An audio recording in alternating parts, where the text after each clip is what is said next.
And joining me now, 5-time world champion, WWE superstar, Seth Freakin Rollins in the building. Hello. Yeah, that's pretty good, man. You got a future. All right, okay. I've had a lot of coffee, something you know about, apparently. I do. I love coffee. I'm a coffee connoisseur. Everywhere we go, travel. Here in New Orleans, just had a mammoth espresso down the street. Oh, sweet treat. You worked at coffee shops back in Davenport? I own a couple.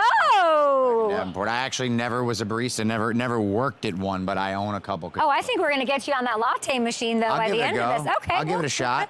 We'll give it a go. We'll give it a shot. I got to tell you, I went to my first ever wrestling event of any kind. Ever? Yeah, ever. WWE Raw on Netflix. There were tables and chairs and chants, and I just want to say, and I've said this on my show, the most welcoming hug from this community and enjoying it. It was so big, larger than life. You were there. I was. CM Punk. I'm tweeting like, do these two hate each other? Do they like each other? We do. So thank you for the welcome. It was really special. Yeah, you know what? We love our industry and we love to share it with people who haven't experienced it. Like, that's one of my favorite things, because wrestling's wild. If you just like see it, you're like, what is this thing? I don't understand what this thing is. What are these guys and girls doing in their underwear and this pyrotechnics? And they're in this ring and they're like fighting, but they're not fighting. Like, they're working together and like everybody's screaming and what is happening, right?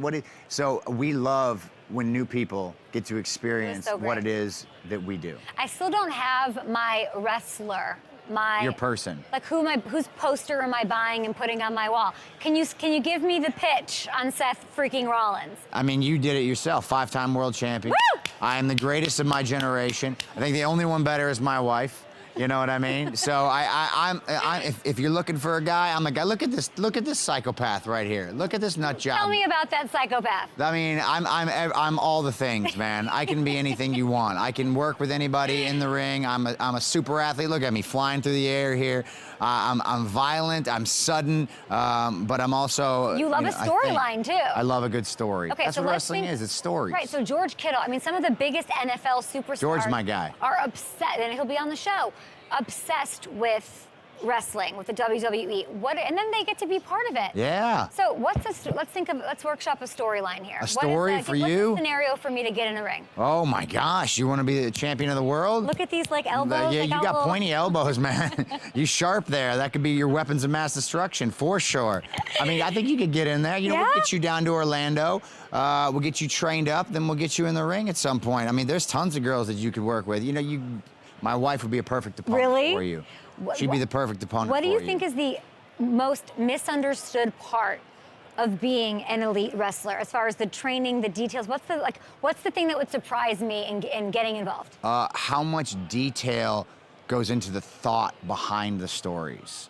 Like how much time we spend thinking about the minutia of what we do. Because you look at it and you think it's this physical game, which it is, but the physicality only stems from how much you're able to think about it. So the top talent in our industry, they are extremely intelligent in how they can manipulate emotions and tell stories, because that's really what we do. We're storytellers. You know, actors, athletes, whatever, but there's such detail that's put into every little bit of what we do, whether it's what we say on a microphone or how we interact with the audience. Do you want to teach me a move? Is there any move that you could teach me right now? Oh, I could teach you a quick one. What's a little something? Here, let me see this. Let me see your left hand. Here. Let me see what we got here. All right. This is what we call a wrist lock. Oh, stop. Just like that. Bam. And then it's bam. Over. Oh! That's it. You get the art of selling. Okay, got it. A lot of places you can go with that. So this is my right hand. Take my right hand. Yep. Grab it. Like this? It's sort of. Yeah, that'll work. That'll work. Yeah, there you go. Hey, easy. Okay. See, you fit right in.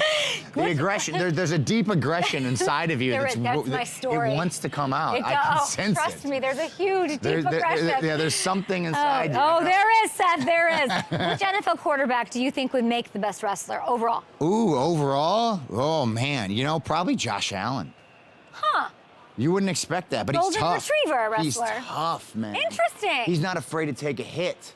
Yeah. He gets in there. He will lower his helmet. He's one of those quarterbacks that's like, you want me to slide? I'm not sliding. You want me to go out of bounds? I'm not going out of bounds. I want the action. I want it all. And he's a big, meaty boy. He can take it. He's a big, meaty boy. Okay, I had Bert Kreischer, comedian extraordinaire. I had Rob Gronkowski on this couch yesterday, and they were going into deep description about quarterbacks' asses. But That's how you know, like Baker Mayfield, he's got a good butt, and that's how they know it's a good quarterback. Oh. What is the attribute, whether it's physical or mental, where you're like that, when I'm looking for what an elite wrestler looks like? Oh, wow. Maybe. I don't know. I don't know if it's the butts. I don't know if it's the biceps. Get to the meat of the issue, Seth. Yeah, what is it? Oh, man. You know what? There's a sternness. A sternness? There's a sternness about their personality. See, now you're leading me out of Josh Allen. Josh Allen doesn't give stern. That's true. Okay, all right. Range, I guess, is good. Yeah. I just love him because he's like so I think Josh, he's a young cat, right? I think he's gonna grow into his sternness as he gets older. He's gonna become a more mature. Even you look at him from his rookie season till now, you see the maturity. That's true. And he's got a little jiltedness to him too. You need some jadedness, right? You need a little serious edge. There needs to be a struggle within. Like I said, you've got that within you. And as a top performer, I think you look at these guys, and yeah, there's a great energy, a big personality. But at the end of the day, there's like this sadness. Just a little bit of sadness that we carry with us. You know what sounds sad? Can I tell you? Nothing sounds sadder than an elimination chamber. That sounds really sad. It's happening terrifying. March 1. This is huge. You get to go to WrestleMania. This is huge. The rumor mill wants you, Roman Reigns, and CM Punk. Oh, okay. That's what I'm hearing at WrestleMania. I want to know, out of Roman Reigns and CM Punk, who do we hate more? CM Punk, no question. Why?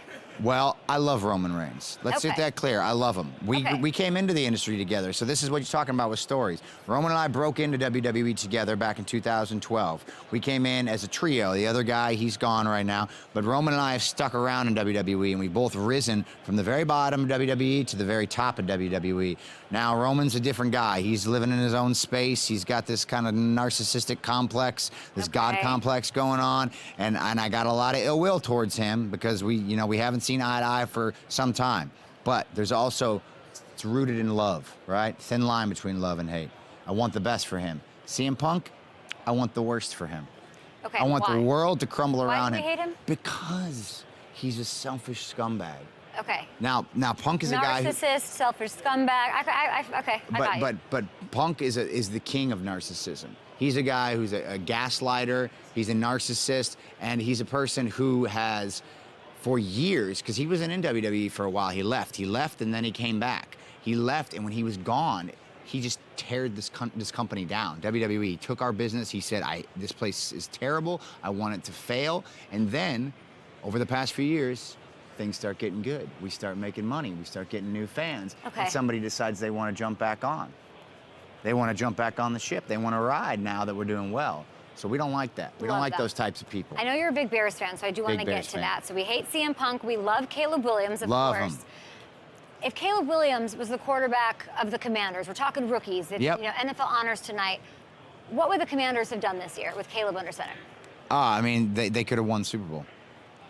You're saying Caleb's a better quarterback than Jayden? What are we saying here? I'm saying that, yes, that's what I'm saying. I like Caleb more than Jayden, and I love Jayden. I think Jayden's great, but I do think if you switch those two, if you flip them, you're going to get very similar results. Why? I think because the system in Chicago was broken, and Caleb did the best that he could with what he had. Now, yes, did he take too many sacks? 100%. I'm sure he would tell you the same thing. But he was put in a position where he had to try to play hero ball a lot more than Jayden did in Washington. So I'm a Caleb Williams guy. You call me an apologist if you want, but he's my dude, and I'm riding with him, man. I'm glad he's in Chicago. I'm looking forward to the future.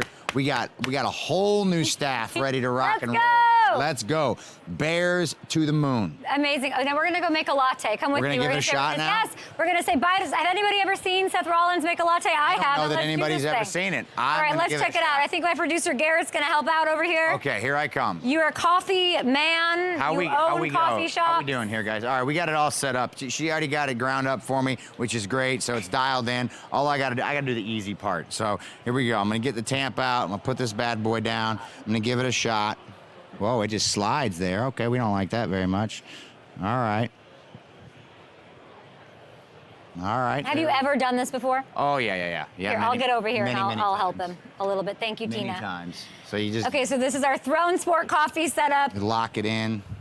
We got this. Wow, yours is nice there. I know, look at this. It's so fancy. And then we slide it in here. And Okay, then, you're very calm. Yep. You're a cool customer. And then I'd we just boom, right? button, and it Wow, goes. is he doing an okay job? Got it. And then Okay. we lock it in. And now we have a latte. Thank you to a we- latte for coming we on don't the show. quite have a latte yet. We have espresso currently. You see this Oh. milk here. Oh, and then that's what happens. Yeah, so first of all, we got to let this pull. We got to let it done. They told me that it just does it automatically. I got a machine at home that I have to kind of keep an eye on. Tell us again where we can watch the Elimination Chamber and So when. Chamber's live on Peacock in Woo! the United States. March 1st, I want to say. Does that make sense? Does that sound right? March 1. March 1, out of Toronto, out of Sky Dome. It's live on Peacock. I believe Netflix for the rest of the world. Yeah. Well, hey, now, there you go. All right, you're I did learning. it. I did it. So the espresso's pulled. So we'll get this out of here. I don't know. Do you have a bin anywhere? You got a. Oh boy, All right, I'm we'll gonna just leave. leave it here. All right, we'll be back after this break. Seth, say right to the Oh, camera. bye-bye. Bye-bye. Check out the See you Elimination Chamber. guys. Check out Raw on Netflix. Oh, my God. There's a lot of milk y'all got in here. Embarrassing. That sucks. Why? Because I was watching you the whole time.